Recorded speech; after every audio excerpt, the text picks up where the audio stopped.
I'm Hayes Hartwig. This is Bamboo, Vancouver's property management and investment podcast.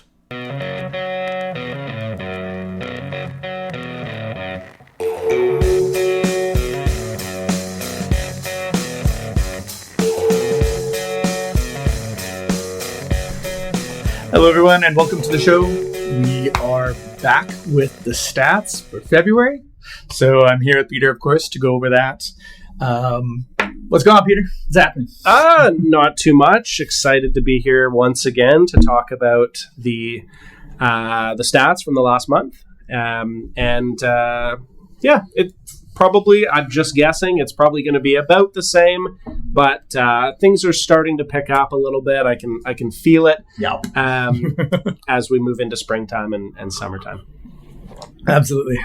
Actually, you're pretty much on the point. The average rent is starting to climb a little bit, but we're getting close to the sunshine tax time. So traditionally, we usually see it climbing as it thaws out, and that the average is up to $23.79 from $23.67 in January. So $12, a small increase, like less than a six-pack. Yeah, so, not a huge thing, but as you said, with the sunshine tax there, that it usually starts to climb. Yeah, exactly. Well, we'll see it get busier in the summer. It always is busier in the summer. Lot more properties for rent and a lot more tenants looking to rent. So absolutely, it's just a busier, hotter market in general. Prices do go up a lot. It's nice to be able to show properties during the sunshine, the daylight, during some daylight. Exactly. Actually, even February is not too bad. Yeah, it's when you really notice, like at 5 o'clock, it's not completely pitch black. Yeah, which is nice. It's actually quite nice to show people when it's daylight. That's the best time to do it, right? Yeah. Year over year, according to live.rent, it is up 128 from last year for the same thing. So same thing being, of course, one-bedroom apartments, average base level apartment, entry level, if you will, which is generally corresponding with the MLS, which a lot of people don't realize that the MLS now has rentals on them, including a lot of people in our industry. So more people should be coming to that gradually. Do you think that people should be using the MLS more, or what are your thoughts? Personally, I don't use it too much. But if you need to get more exposure for a property, then it can be a good way to do that. There's lots of different rental websites with varying levels of user base. Yeah. And there's no harm, I guess, in putting it on the MLS. I think it's a bit more of an involved process than putting it on Facebook or Craigslist. It's actually not that bad, but anyways, we'll keep that for that'll be our secret stash, so we won't tell people about that. But we were just talking actually about live.rent, and it's a pretty useful one. I found it sort of is like almost, I'm missing the site, LinkedIn.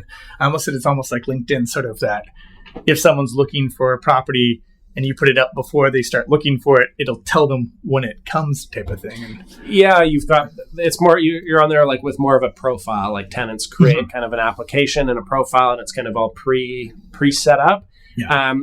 Personally, I kind of go back and forth with LiveRent, but I've noticed recently it's been more active. So maybe they kind of onboarded a bunch more users. I have a property in the West End that I did 3 showings for on Saturday, and all 3 of them were actually from LiveRent. Nice. So, which usually is quite rare. Usually it would be Craigslist or Facebook Marketplace. I'm kind of pleasantly surprised to see that LiveRent was producing some positive results. And like we were saying before, it's nice to have a gamut of websites that you can use in your arsenal to find tenants. They being the tenants, seem to sort of shift about. Like, they'll be really hot on Craigslist for a while and not elsewhere, and then all of a sudden they stop calling on Craigslist and start calling from Facebook. And do you mean, like, it almost seems like they migrate around to where they're looking? For sure. And it also definitely depends on the area and the price point. Mm-hmm. For higher price stuff, you'd more likely to see that on Craigslist, because I'm guessing that Craigslist has an older user base than, say, Facebook Marketplace. Absolutely. For lower price stuff, Facebook Marketplace makes more sense because it's most of the time going to be younger people who are looking to rent. So I definitely see those differences. Sometimes for certain properties, I won't put it on Facebook. or I will put it on Facebook depending on the type of property. It really just depends. Yeah, that makes sense. It's your professional discretion, as it were. Yeah, exactly. So have you had any weird goings-ons lately? Like you said that it's sort of picked up. There's usually weird things that happen when it picks up. Have you heard anything strange going on?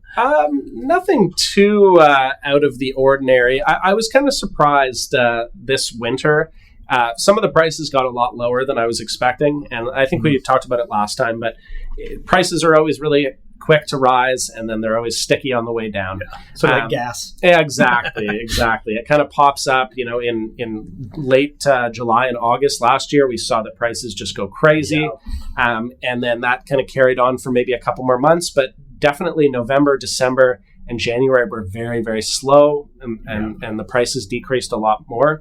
And it was a pretty steep drop. Yeah, and you were saying that year over year the price only increased by $128. Yeah. Well, if the average price is $2,300, that's only like 5%. Yeah. So it's kind of small. That's not. I mean, in my opinion, it's not a huge increase. I've been generally for the past couple of years increasing rents every year by like 10 to 15% when somebody leaves. Mm-hmm. Like that kind of seemed to be the kind of year over year average, 10 or 15% after somebody's left. Obviously not during a tenancy. That would be an illegal rent increase. But seeing it at 5%, at least on average, is interesting. Yeah.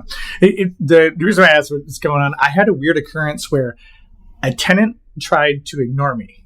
And I think it's super strange that people try to do this because there's methods to still come. Like the 24-hour, which actually should be named a 72-hour notice, since it's 3 days to be received. So pro tip for those of you doing that at home, the 24-hour notice is not 24 hours. You post it on Friday, Saturday, Sunday is when it's received. I think it can be received if you give it to them directly, which is never going to happen if, like you say, they're ignoring you. Exactly. And it was for a weird reason too. Like I still don't know why. It was just odd. So I was like, all right, well, I guess I'm just going to have to chase you around since I'm a professional and I have all day to do it. Yeah, it does happen sometimes. People sometimes ghost you. Yeah. It's just weird. Like, what? Don't ghost your landlord. We're trying to help you generally. And if we're trying to get a hold of you, there's usually a pretty good reason. Usually a good reason. I'm not just calling to say for fun. Yeah, usually don't do that for fun. Right. Exactly.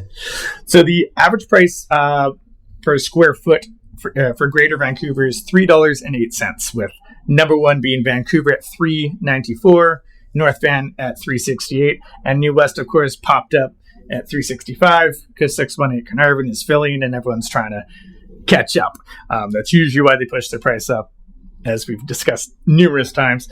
Now, what's interesting, well, not interesting, but typical, is that the least expensive is Surrey and Langley. However, Langley has changed some of their bylaws to encourage more rental projects, such as reduced parking needed, increased density and development cost charges waiving on nonprofits, and it's on a per project basis. Do you think this is what's helping to lower costs? Do you think that would help in general to get more properties out there? Yeah, potentially. I mean, especially if these are all like specifically rental ones, because generally those ones tend to be a little more affordable than landlords, putting stuff up themselves. Not always, though. I have seen some pretty insane full rental building costs. There's one in North Vancouver near where I live, and it's been empty for I'm sure they've had their occupation permit for like 6 months, because I've seen a couple lights here and there, but it's so empty. I know. And I looked on Craigslist, and they were asking $4,500 for a small 2-bed. Yes. I'm like, guys, come on, sure, it's brand new and stuff like that, but $4,500 for a 700 square foot, barely a 2-bed, with tiny little condo appliances is steep. Yeah, well, I mean, that's the thing. We had a couple of full rental ones pop up in one of the areas that I work in, and at first I was like, "Oh man, it's going to be a full rental building. It's going to I'm going to have to explain to my landlords that we're going to drop our price." However, just as you pointed out, they were charging obnoxiously higher. So your price looked amazing. Like gold, man. My phone started ringing like, oh, we saw next door, but you've got one.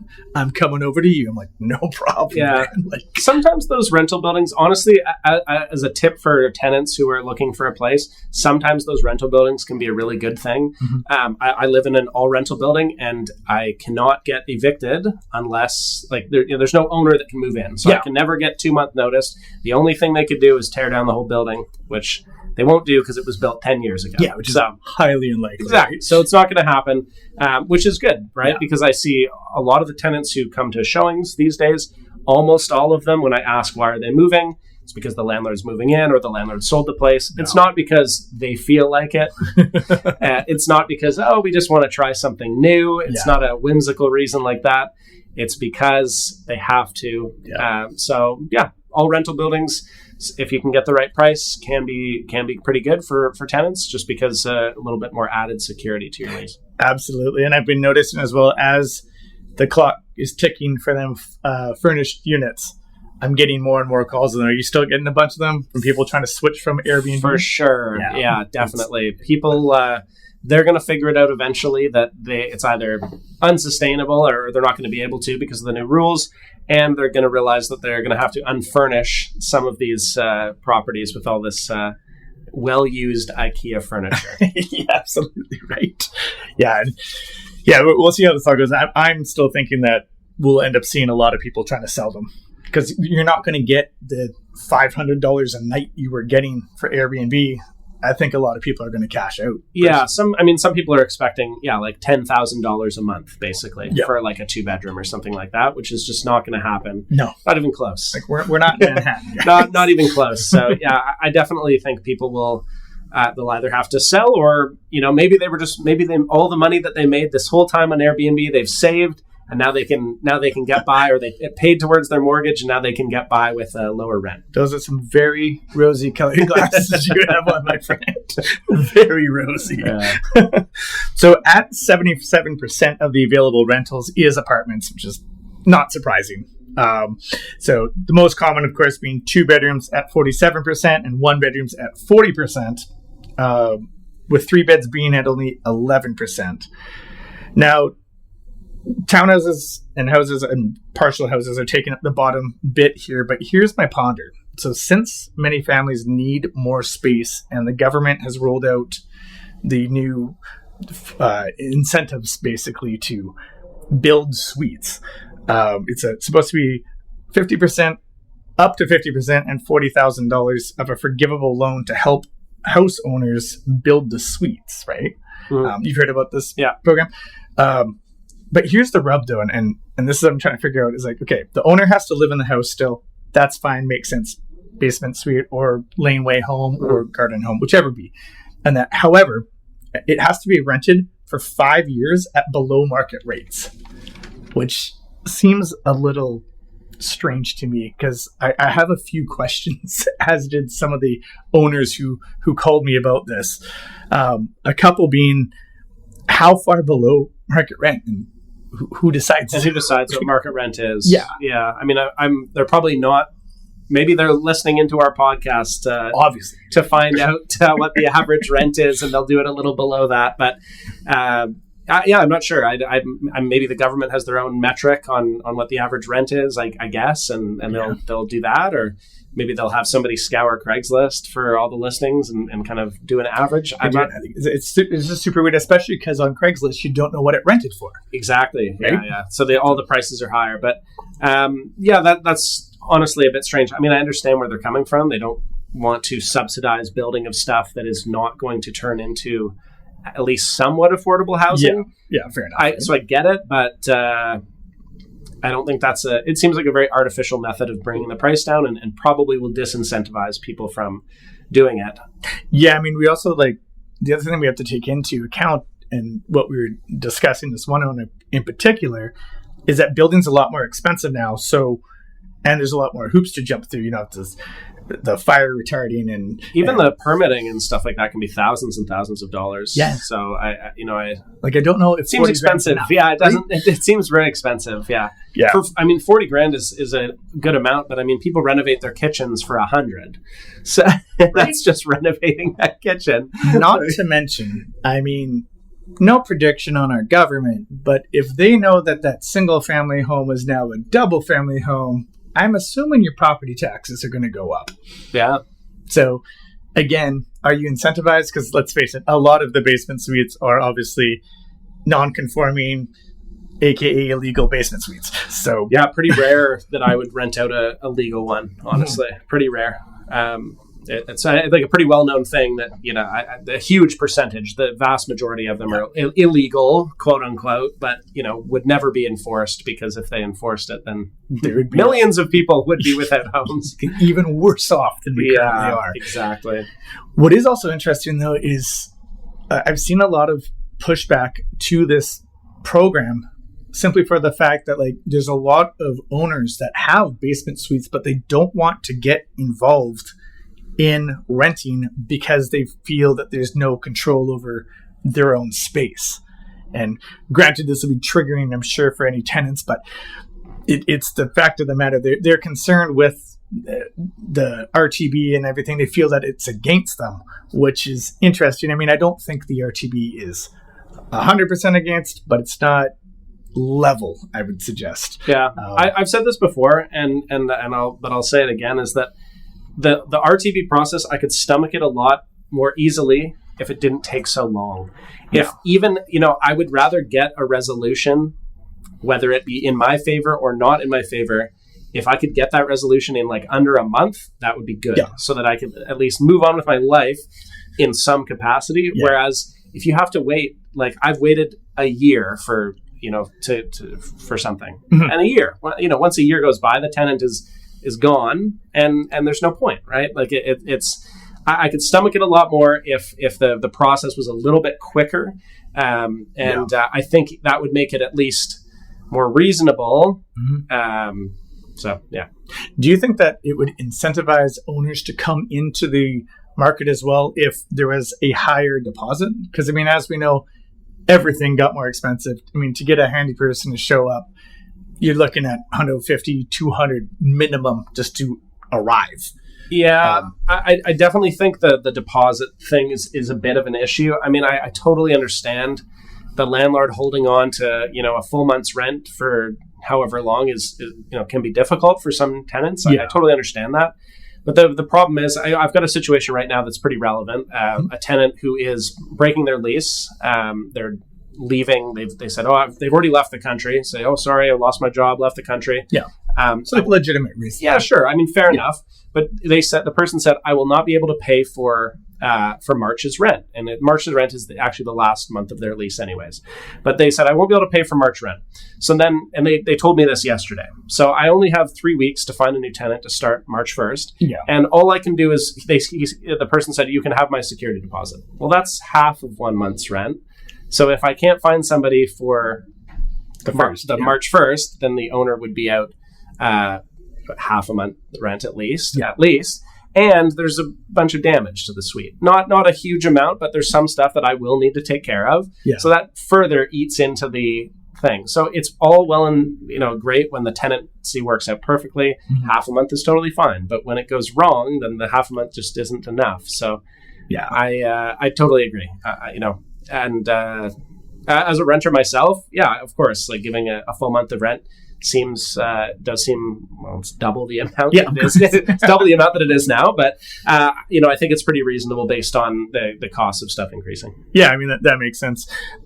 Now, when you can look up the past cases at the RTB, but all the names are stricken, do you think it would be a benefit to release those names on both? Like, I think that it would be on both sides, simply for the fact that if you see a landlord is perpetually at the RTB trying to take damage deposits and stuff, you may not want to rent from that person.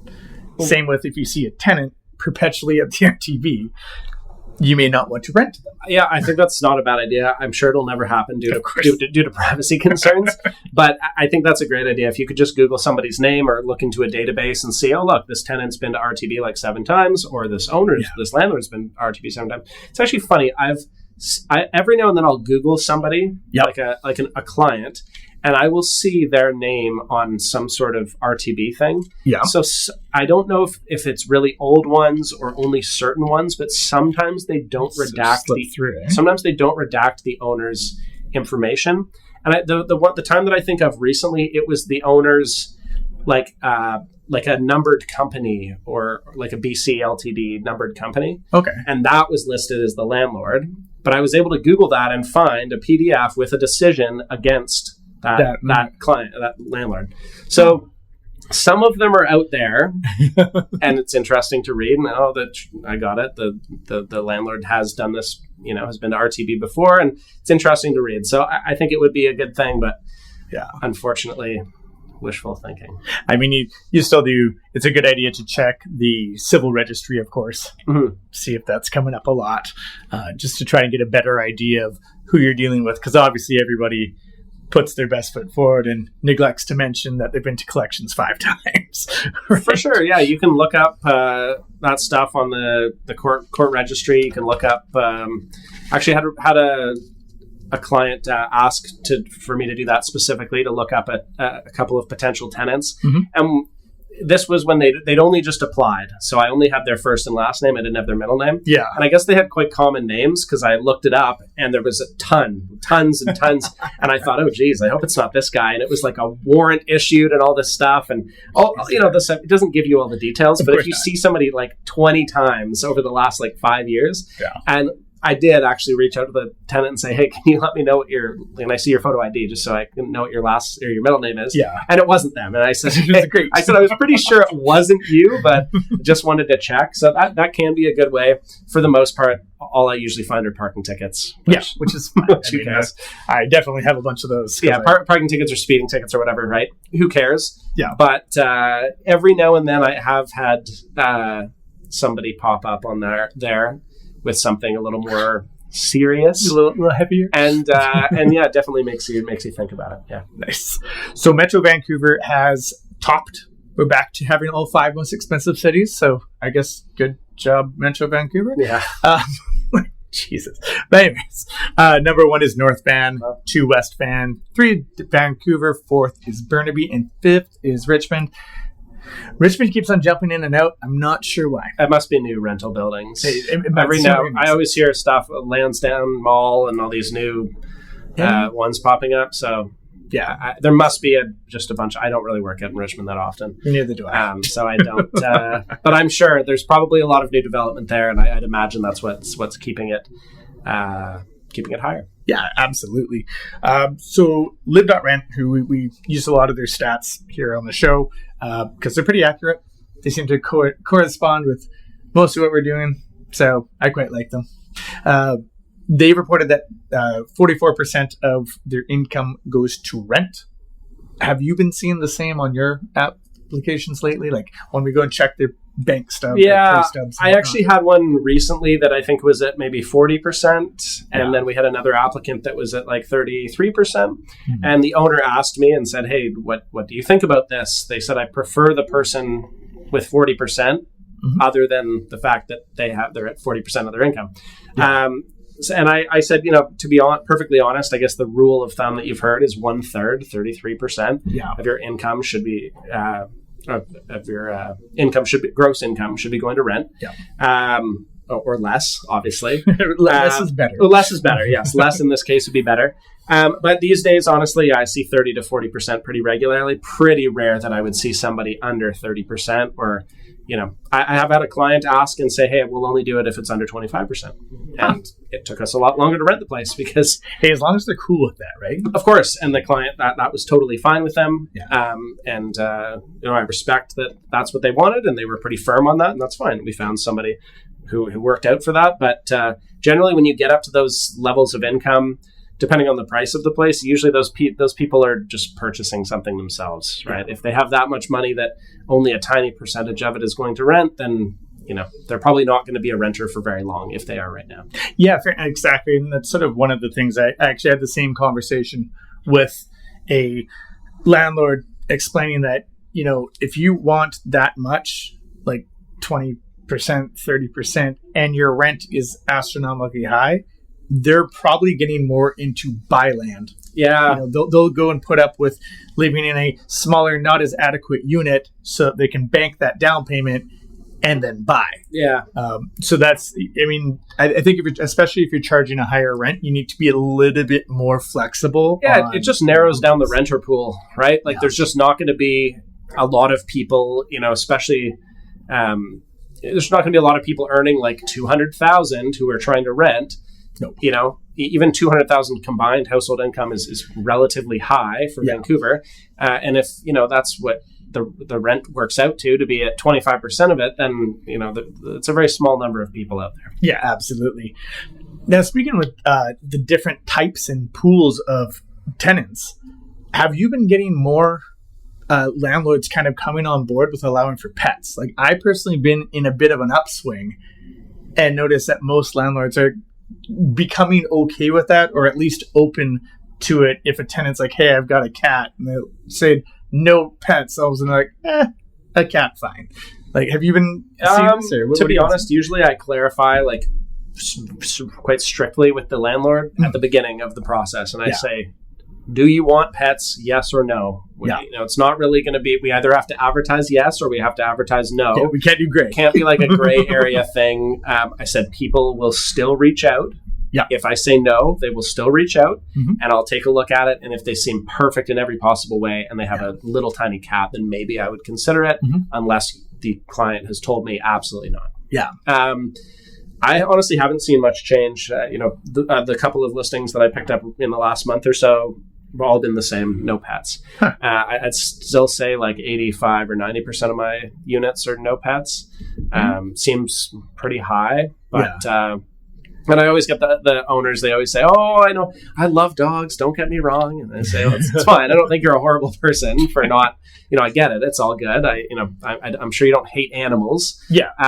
But something to consider is it does open up the renter pool very significantly. There are tons of, you might not think that many people have cats and dogs and stuff. I mean, maybe you would from looking outside, but they just come out of the woodwork like crazy. When you put up a pet-friendly rental, so many responses. Yeah. I specifically remember one last year, a rental that I did, and I put the ad up, pet-friendly, had 6 showings, and all 6 had pets. Yeah. So I wouldn't have had any showings at that price point, and it was at a relatively high price point. So people are definitely willing to pay a premium to allow their pet.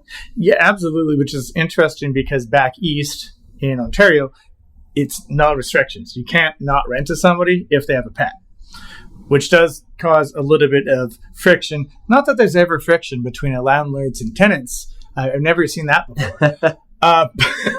But it's funny because I'm always torn on this because, I'm a pet owner, got a 65-pound dog. He's not a monster or anything, but he sure as hell it doesn't fit in a teacup. So I can understand how people are concerned about that, but by the same token, I don't feel that it should be governed, because at the end of the day, like, that person still owns that unit, and if they don't want a pet in it or whatever, like, that's should be their decision, in my opinion. What are your thoughts on that? Like, do you think it should be changed? That you can't restrict it anymore? I don't think it should be changed. Yeah. Unfortunately, yeah. If somebody owns a $1 million property, why, I think it would probably make a lot of those people not willing to do rentals. Yeah, you think it'd probably again scare landlords out a little bit more. Yeah, and I'm curious how in Ontario they would do that. So does that mean is there a pet deposit? Do you know? I'm not 100% sure. I just know that I mean, you can't say no pets. You can't say no pets, sure. But I mean, I can just say pets, and then every single person who messages me who has a pet, I just ignore them.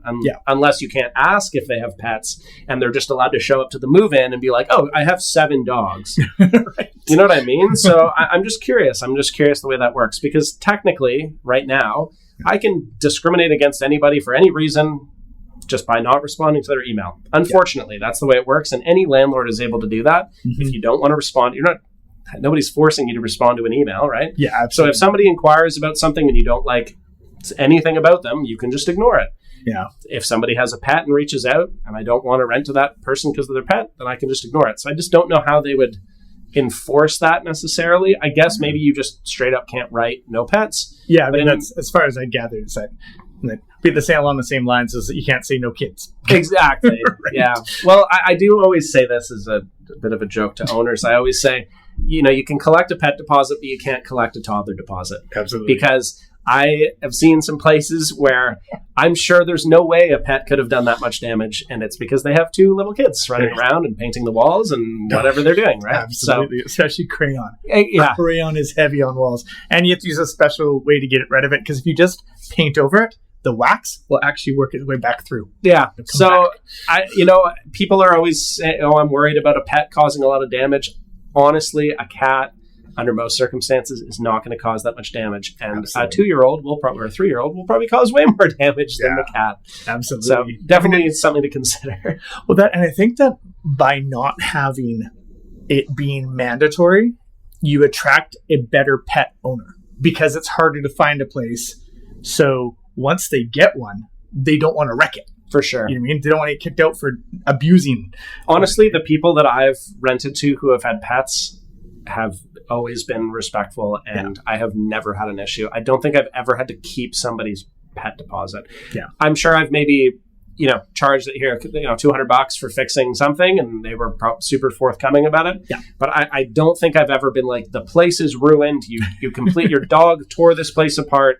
Yeah. I'm keeping the whole deposit. I don't think I've ever had to do that. So. Yeah, neither have I. And I've had some big dogs for sure in my rental properties, and I'd say 99% of the time has been no issue. Yeah, I'm the same. I can't recall one that has been a massive issue. So, in all honesty, I think that most landlords should allow for pets, but I don't think that it should be mandatory that they have to. Yeah, I totally agree. Yeah. I actually, speaking of pets, it's very rare that this happens, but I did a background check from somebody, and I called one of their references, one of their current landlord reference. Yeah. And it's so rare that somebody gives you a bad one, to be honest. Yeah. Most of the time, if somebody's providing their landlord's phone number, they know it's because it's going to be positive. Right? No one's going to hear Peter call about his because he sucks. Yeah, exactly. Right? Like most of the time, and maybe that's just the way it is, or maybe it's, whatever, right? Yeah.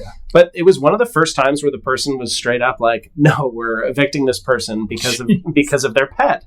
And I said, oh, well, I'm really glad you told me. And it wasn't a landlord. I think it was like an all rental building. So I was speaking to the, building manager, property manager, and they said, oh yeah, the person's very nice, but the file on their pet is very big. Monster. Yeah. Wow. And she said, oh, I don't know how much I'm supposed to say. And I said, yeah, it's enough for me.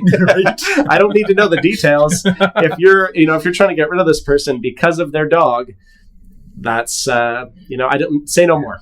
Yeah. So bullet dodged on that one, because honestly, I was, they were a front runner for the property. So. Yeah. Yeah. That's an unusual case, actually. It's pretty rare that somebody straight up says like, no. Yeah. It's pretty rare. And for any of the actual background checks, although with the background checks as well, I've caught on multiple cases people trying to put in their friend. Or the one case, the one that comes to my mind in particular, was that they put their significant other. And that's what made me laugh, because I went searching and it's really easy to find. They showed up on Facebook as a couple in the put. I'm like, guys, good one. Come on. Yeah. I've definitely seen some kind of slightly sneaky stuff. Yeah. If you look on their LinkedIn and one of their connections is the person who they say is the landlord, I'm like, this is one of your colleagues, stuff like that, right? Yeah. So absolutely. As much it's always good to do your background checks. Yeah. Well, that's the thing, is that you can avoid so many problems by doing your background check, because it absolutely astounds me how many times. I mean, granted, they're good tenants, so I'll get they're going to give me notice, they need a bigger place, whatever, no problem. So get the proper notice, they're about to go, and I'm like, yeah, man, I will give you a great referral, feel free to send my number in, blah, blah, blah, blah, and I don't hear from anybody. So like this means that somebody just rolled up somewhere and was like, I want to rent here. And they're like, here's my keys. Yeah. It's like, I think it's pretty easy just to phone somebody and like at least see if they exist, right? Like at least, and you can usually tell. I mean, half the time it's another property manager or a realtor or something like that. And I can like Google their name and be like, oh, this is their phone number. This is actually the person I'm speaking with. Sometimes it'll just be a random person, but you can usually just tell. You know, you can usually, if they're like a different age than the person, you know, of drastically different age than the person who is trying to rent, it's probably not their friend. You know, if it's like a 65-year-old dude who I'm talking to and, you know, it's like a 25-year-old trying to rent, is probably not, as long as it's not their dad. Yeah. It's probably not their buddy. So, you can usually tell. It's little things like that. Yeah. It's just funny that people just, like, they don't do their background checks and then they wonder why they have problems later. Yeah. It's like, well, you may want to check something. Yeah. I just looked at that. I usually try and be relatively honest in mine. Like, obviously, you don't want to be like, oh, this is a horrible person. Because sometimes you kind of want them off your hands. But in general, I'll say, oh, this person was really nice. You know, you try and be as honest as possible. Yeah. And I'd hope that other people would do the same for me. Well, on that bombshell, do you have anything to add for our show today, man? Or that was pretty good. We covered a pretty wide range of topics. Interested to see if the rent prices continue to climb. Mm-hmm. I just sense that it's still uncertain. You know, it just seems like it's going up, but just a little bit. And this week I got a lot more traction on some of my advertisements, but still some of them that are higher priced, not as much. So I can still feel that we're trying to cling on to maybe prices that were cool last summer and are not cool right now in February. Yeah, I'm also curious just to see, as we ended up, because we won't have the answer, is that now there's a bit more of a restriction on international students, which is a lot of people who usually come here to rent. Mm-hmm. And if there's less of them, are we going to see this with less competition for places? Because obviously if you just arrived here, you need a home. So I'm curious to see if these slight changes will affect the rental market and see if we go up or down or even or whatever. But I guess we'll figure that out next month. Yeah, we'll have to see. Very good. Well, Peter, if someone's looking to get a hold of you, what's the best way they can find you? You can reach out to our website, vancouverrentit.com. Mm-hmm. I can be reached at peter@vancouverrentit.com. And thanks for having me. Wicked. His contact will be in the description below. Thank you for tuning in if you've been listening for this long. And please remember to subscribe. This has been Bamboo, Vancouver's property management and investment podcast.